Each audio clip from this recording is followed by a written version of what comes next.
우리는 지난주까지요 주기도문 살펴보면서요 제일교회 기초를 세우고 있습니다. 먼저 사도신경을 살펴봤습니다. 사도신경은요 우리의 믿음에 대해서 말해줍니다. 그러니까 교회를 다니면서 우리가 무엇을 믿어야 하는지, 우리의 믿음의 대상이 무엇인지를 살펴보았습니다. 믿음이 중요한 이유는요 잘못된 것을 믿으면 그것은 교회가 아니기 때문입니다. 교회를 교회되게 하는 믿음이요 사도신경에 담겨 있습니다. 그리고요 예수님께서 가르쳐 주신 기도도 살펴보았습니다. 기도는요 우리의 바람이고요 구하는 것이고요 소망입니다. 우리가 무엇을 소망하며 살아가야 하는지를 예수님께서 알려주셨습니다. 쉽게 말해서 우리가 이 땅에서 무엇을 꿈꾸며 살아가야 하는지 예수님께서 알려주신 겁니다. 그러한 바람이 소망이 바로 우리의 기도고요 주기도 안에 담겨 있습니다. 이제 마지막으로요 십계명을 살펴보려고 합니다. 그렇게 믿음으로 하나님을 알고 소망으로 하나님을 향해 걸어가는 우리들이 어떻게 살아가야 되는지 채워주는 것이 바로 십계명입니다. 자, 십계명은요 하나님께서 이스라엘에게 하나님의 자녀로서 살아가는데 최소한의 모습을 담은 계명입니다. 그런데 이 계명 언제 주셨습니까? 출애굽한 이스라엘은요 애굽에서 노예로 살아갔습니다. 그 삶이 어떠했을까요? 세상의 노예로 살아가는 그들의 고통과 부르짖음이 그 기도가 됩니다. 그 기도가 하늘에 닿자 하나님께서 이스라엘을 구원할 계획을 세우십니다. 모세를 사용하셔서요 이스라엘을 출애굽시키십니다. 그렇게 애굽에서 구원하신 하나님께서 이스라엘을 하나님의 산, 신의 산, 호렙산 같은 말입니다. 이 신의 산으로 부르셔서 그들에게 계명을 주십니다. 하나님의 백성으로 살아가는데 최소한의 계명, 지켜야 될 계명을 주십니다. 그것이 십계명입니다. 이 십계명이요 출애굽기에 담겨 있습니다.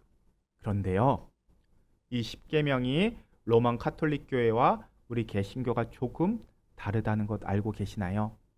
유대교도 조금 다릅니다.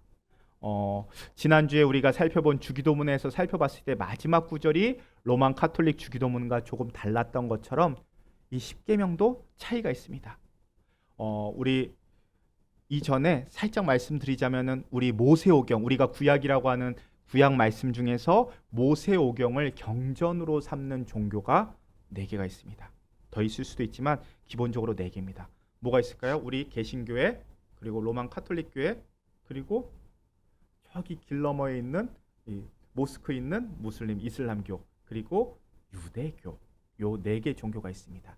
요 4개 종교 가운데서요 유대교도 십계명이 있고요 로만 카톨릭 교회도 십계명이 있고 우리 개신교회도 십계명이 있습니다. 이슬람은요 십계명이라고 따로 정해놓진 않았습니다. 그저 말씀 속에 있는 계명들을 지켜갈 뿐입니다. 그래서 요 3개 종교 함께 살펴보려고 합니다. 우리 오늘 말씀 앞에 있는 출애굽기 20장 1절부터 3절까지의 말씀 함께 읽도록 하겠습니다. 함께 읽겠습니다. 하나님이 이 모든 말씀으로 말씀하여 이르시되 나는 너를 애굽 땅 종되었던 집에서 인도하여 낸 내 하나님 여호와니라. 너는 나 외에는 다른 신들을 내게 두지 말라. 자, 방금 읽은 말씀에서요 1절과 2절 말씀을 우리는 어떻게 받아들이나요? 십계명에 대한 설명으로 받아들입니다. 일종의 서론 같은 말씀입니다. 그러니까 이 계명은 하나님께서 주신 계명이구나. 종되었던 하나님의 백성을 인도해 내신 하나님께서 그 백성들을 자유케 하신 하나님께서 주신 계명이구나 라고 1절과 2절을 이해합니다. 그런데 유대교에서는요 이 1절과 2절을 첫 번째 계명으로 삼습니다. 그래서 하나님이 이 모든 말씀으로 말씀하여 이르시되 나는 너를 애굽 땅 종되었던 집에서 인도하여 낸 내 하나님 여호와니라. 이 구절이 첫 번째 계명이 됩니다. 그러니까요 유대교에서는요 하나님을 인정하고 하나님을 우리 삶 가운데 지켜내는 것이 우리의 첫 번째 계명입니다라고 고백하는 겁니다. 이 구절이 우리가 지켜야 될 첫 번째 계명입니다. 그런데 그렇게 되면요 우리가 알고 있는 십계명에서 유대교는 하나가 추가가 되는 거죠. 그래서 11계명이 됩니다. 그런데 십계명이지 않습니까? 어떻게 해결할까요? 우리가 고백하는 십계명에서 첫 번째 계명과 두 번째 계명을 묶어서 하나의 계명으로 만듭니다. 그래서요 유대교에서는 우리의 제2계명, 유대교의 2계명은요, 너는 나 외에 다른 신을 내게 두지 말라라는 계명과요, 너를 위하여 새긴 우상 만들지 말라라는 계명을 하나로 묶습니다. 자, 반면 로만 카톨릭 교회는요, 1절부터 3절을 첫 번째 계명으로 삼습니다. 그리고 우리가 고백하는 제2계명, 너를 위하여 새긴 우상을 만들지 말라라는 계명을요, 이 첫 번째 계명에 대한 설명으로 봅니다. 그러니까 우리가 고백하는 두 번째 계명이 없어집니다. 자, 10개 계명에서 두 번째 계명이 사라졌습니다. 그럼 9개 하나가 모자르죠. 그래서 10계명이 되기 위해서는 계명이 하나가 더 필요하죠. 그래서요, 우리가 고백하는 10번째 계명, 이 계명 뭐죠? 우리 10번째 계명 출애굽기 20장 17절 말씀 함께 읽겠습니다. 내 이웃의 집을 탐내지 말라. 내 이웃의 아내나 그의 남종이나 그의 여종이나 그의 소나 그의 낙이나 물은 내 이웃의 소유를 탐내지 말라. 자, 우리는 이 17절의 근거로 마지막 계명을 내 이웃의 집을 탐내지 말라 하나로 봅니다. 뒤에 말씀은 그 10번째 계명에 속해 있는 설명으로 우리는 받아들이죠. 그런데 로만 카톨릭 교회에서는요, 이 17절을 내 이웃의 집을 탐내지 말라, 이거를 9번째 계명으로 삼고요, 뒤에 나오는 내 이웃의 아내를 탐내지 말라라는 것을 10번째 계명으로 삼습니다. 17절을 두 개로 나누어서 이해하는 겁니다. 그러니까 로만 카톨릭 교회에서는요, 제2의 계명, 너를 위하여 새긴 우상 만들지 말라라는 계명이 없습니다. 로만 카톨릭 교회에서는요, 성상이 중요합니다. 그래서 이 계명으로 보지 않고요, 첫 번째 계명의 부속 설명으로 바라보는 겁니다. 그런데요, 우리 개신교가 종교개혁을 통해서 이 로만 카톨릭 교회에서 나왔죠. 그래서 로만 카톨릭 교회가 갖고 있는 성상이 출애굽기가 이야기하는 우상이라고 판단해서 두 번째 계명을 중요하게 따로 떼내서 하나의 계명으로 삼습니다. 그리고요, 종교개혁에서 가장 중요한 것 중 하나가 가장 첫 번째 되는 하나님 말씀이 무엇이었을까 합니다. 그래서 우리 개신교에서는요, 성경이 가장 출발점이라고 봅니다. 그래서요, 출애굽기 말씀 20장 1절부터 17절 말씀을 볼 때 1절과 2절은 하지 말라, 해라라는 명령이 아니지 않습니까? 그래서 이거는 우리가 계명이 아니고 하지 말라, 해라라고 말씀하신 것들을 꼽다 보니까 우리의 10계명이 완성된 겁니다. 그래. 어찌됐든 이 1절부터 3절까지의 말씀, 1계명, 2계명, 3계명이 조금씩은 다릅니다.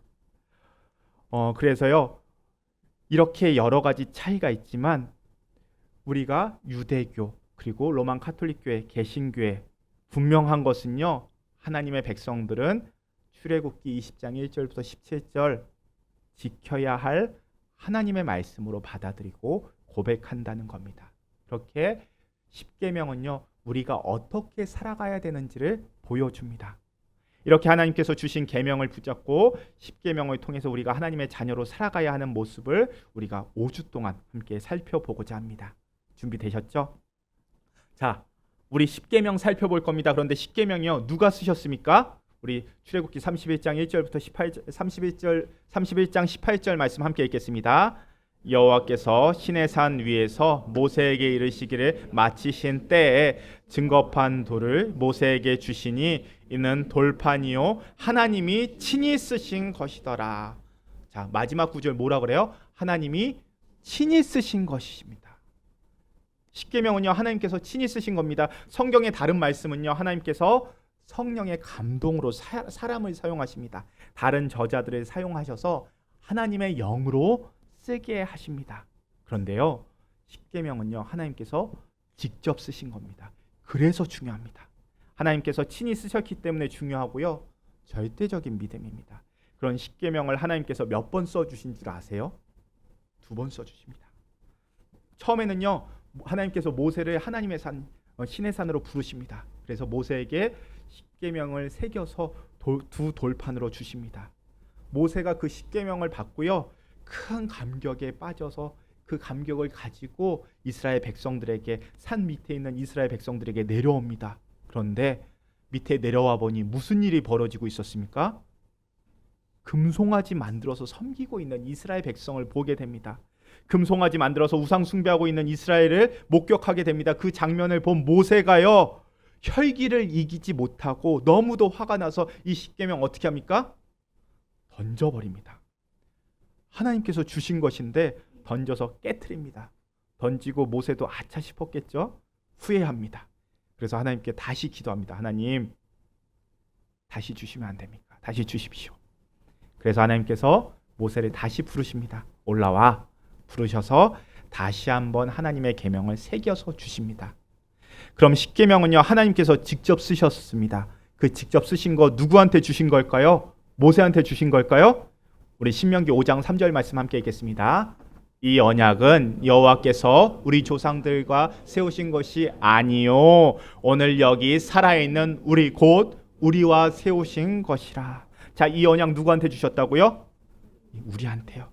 분명히 출애굽한 이스라엘에게 주신 계명인데 이야기합니다. 그렇게 생각하지 말라는 겁니다.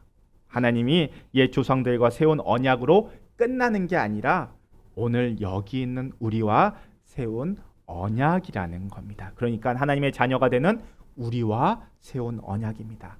우리에게 꼭 필요한 하나님의 말씀이라는 겁니다. 그러니까 나한테 주신 계명입니다. 자, 십계명은요, 하나님께서 하나님의 백성이 되는 하나님의 자녀 되는 나한테 주신 계명이고요, 명령입니다. 그러니까 여기에서 예배드리는 우리에게 주시는 제일교회한테 주신 계명이라는 겁니다. 이것이 중요합니다. 자, 그럼 하나님께서 우리에게 주신 이 십계명을 주신 목적이 무엇일까요? 우리 십계명 오늘 우리가 살펴볼 1계명과 2계명 함께 읽겠습니다. 제1계명 너는 나 외에는 다른 신들을 내게 두지 말라. 제2계명 너를 위하여 새긴 우상을 만들지 말라.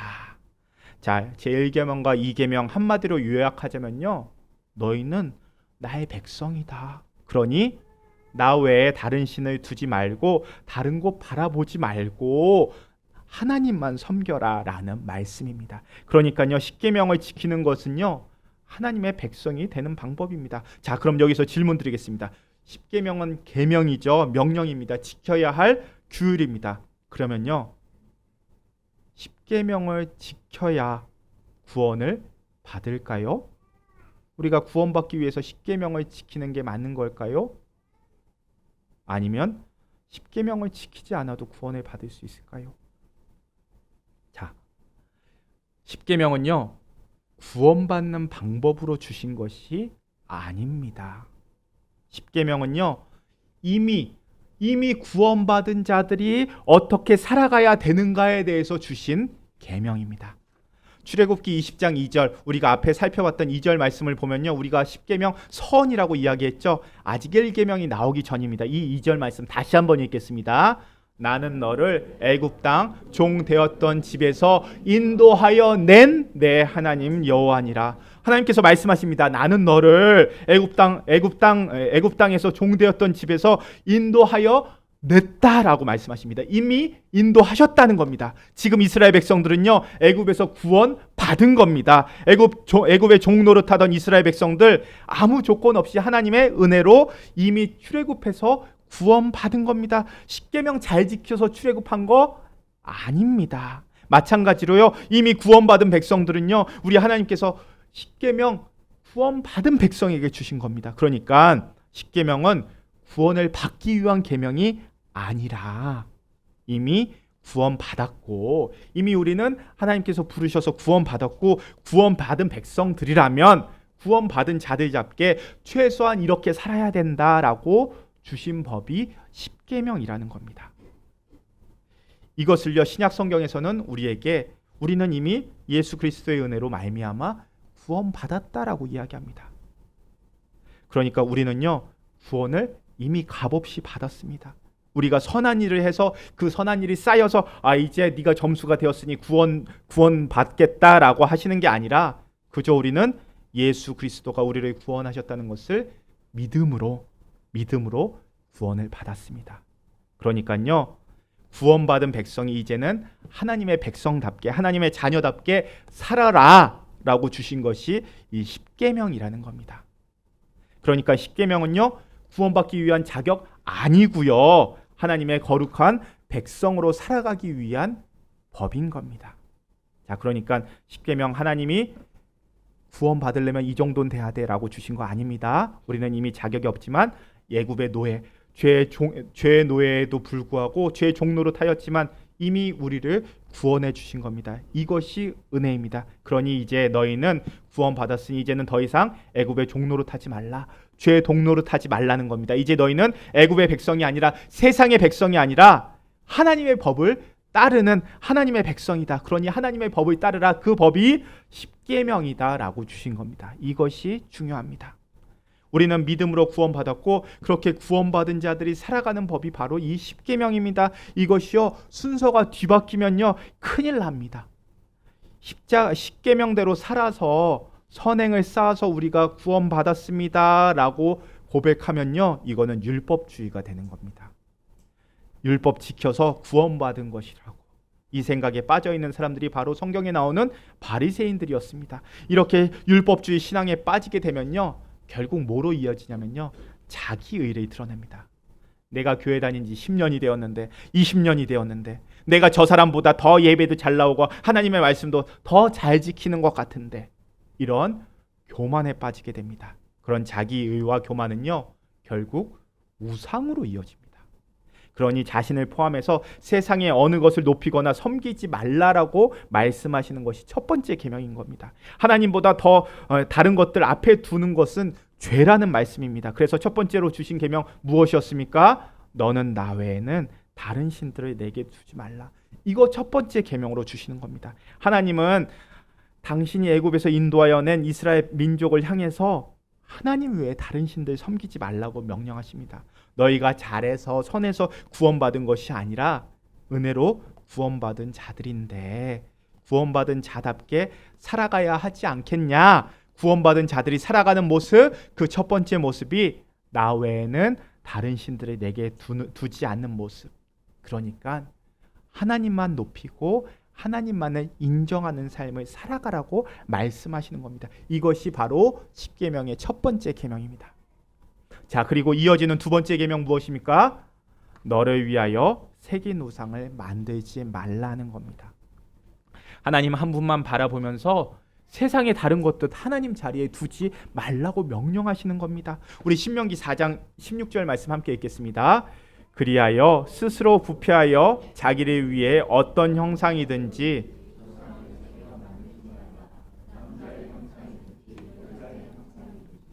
이 구절은요 왜 사람들이 왜 우상을 만들게 되는지를 설명해 줍니다.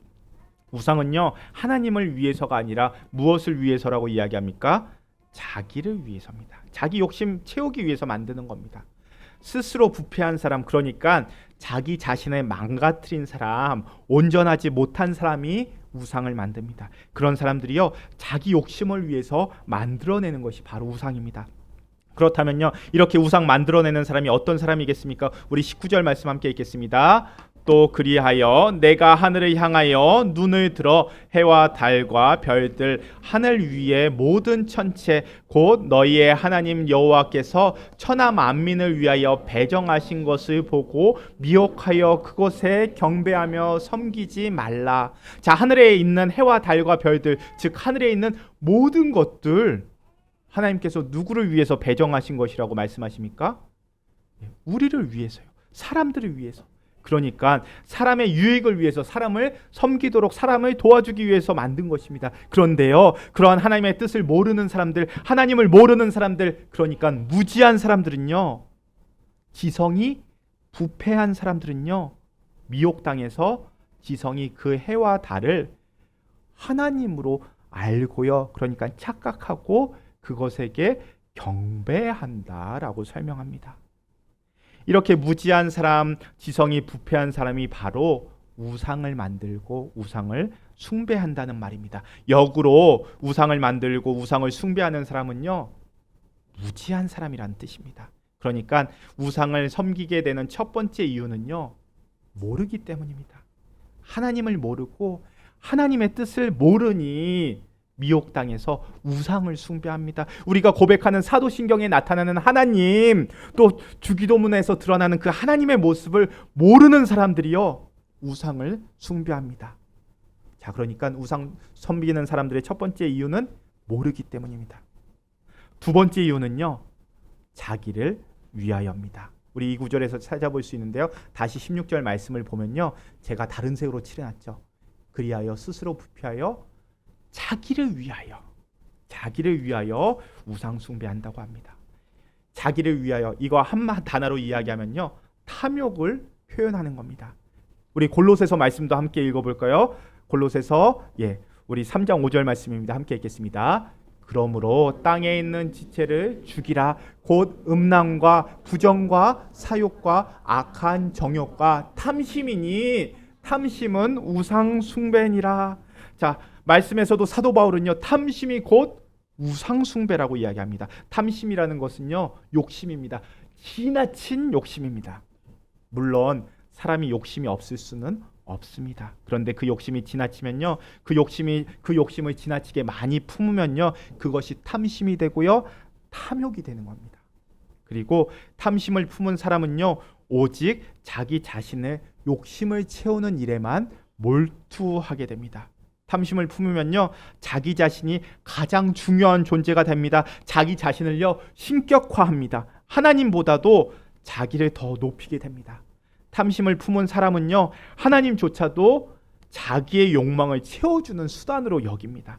탐심을 품은 사람은요, 하나님을 섬기는 것이 아니라 하나님을 욕망을 채워주는 수단으로 이용할 뿐입니다. 그렇게 되면요, 하나님을 자기가 섬기고 싶은 방식으로 섬기게 되고요, 하나님을 자기가 이해하고 싶은 방식으로 이해하고 하나님을 변형시켜 버립니다. 그래서 탐심을 심은 사람은요, 이 사람들이 섬기는 하나님은 참 하나님이 아니라 자기의 욕심을 충족시키기 위해서 만들어낸 가짜 하나님에 불과합니다. 이것이 곧 우상 숭배입니다. 무지와 탐욕, 이것이 바로 하나님이 아닌 다른 하나님, 잘못된 하나님, 변형시킨 하나님을 섬기게 되는 가짜 하나님을 만들어내게 됩니다.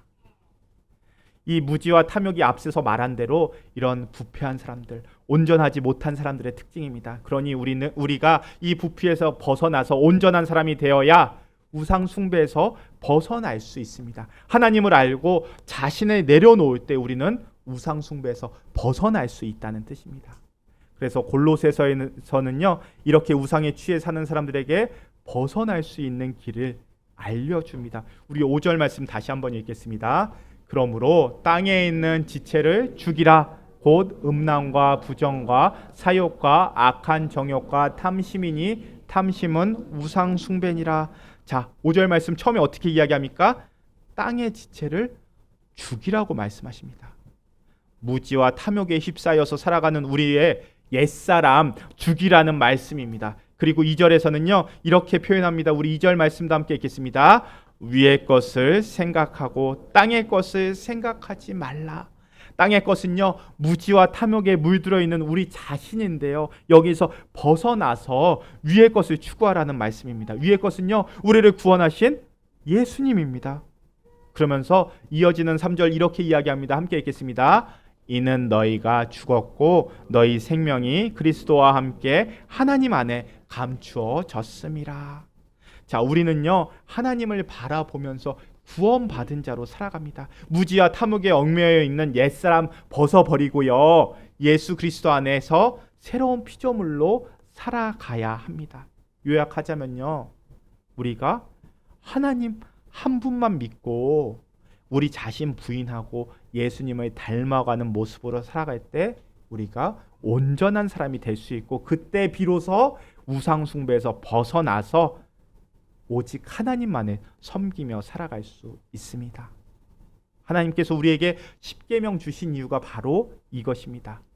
하나님 보라는 겁니다. 날 봐라. 나만 봐. 하나님께서 하나님 보라고 말씀하시는 겁니다. 하나님 볼 때 우리는 땅의 것을 구하며 살아가고 있다는 것을 알게 되고요, 깨닫게 되고요, 인정하게 되고요, 바른 방향 찾게 됩니다.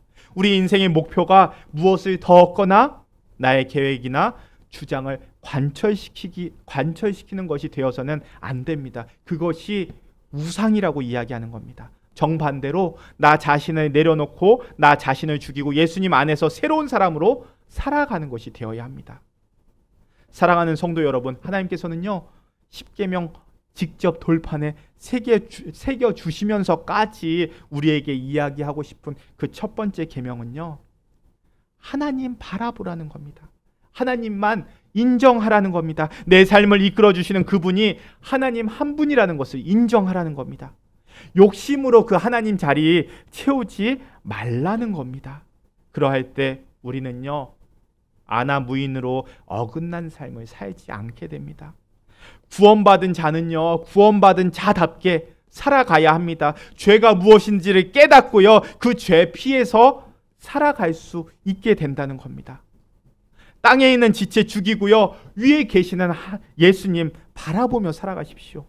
욕심 내려놓고 내가 아무리 잘난 척해도 항상 그 위에 계시는 그 하나님 바라보십시오.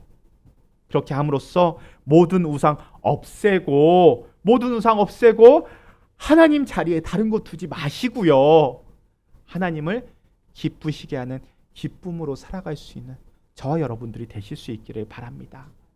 하나님은요, 이미 우리를 구원해 주신 분입니다. 그런 하나님 붙잡으시고요, 하나님 앞에, 하나님 위에 다른 것들 두지 마시고요, 위의 것, 그리스도와 함께 위의 것을 찾으며 살아갈 수 있는 저와 여러분들, 우리 제일교회가 될 수 있기를 축원합니다. 우리 함께 기도하겠습니다. 하나님, 무지와 탐욕에 휩싸여서 혼란스럽게 살고 있는 우리들을 긍휼히 여겨 주옵소서. 우리 주님 예수님을 굳게 믿고 예수님 안에 감추어져 있는 우리의 생명, 참된 나를 향해서 끊임없이 나아가게 하여 주옵소서. 예수님과 하나가 되고 예수님과 같아지는 나를 바라보며 땅의 것들 내어버리고 위에 계신 예수님을 향해서 날마다 나아가게 하여 주옵소서. 하나님, 우리의 믿음 생활이 오직 하나님을 향하고 하나님과 더불어 신령하게 깊게 교제를 나누는 삶이 되게 하여 주옵소서. 언제나 우리를 인도하시는 예수님의 이름으로 기도합니다. 아멘.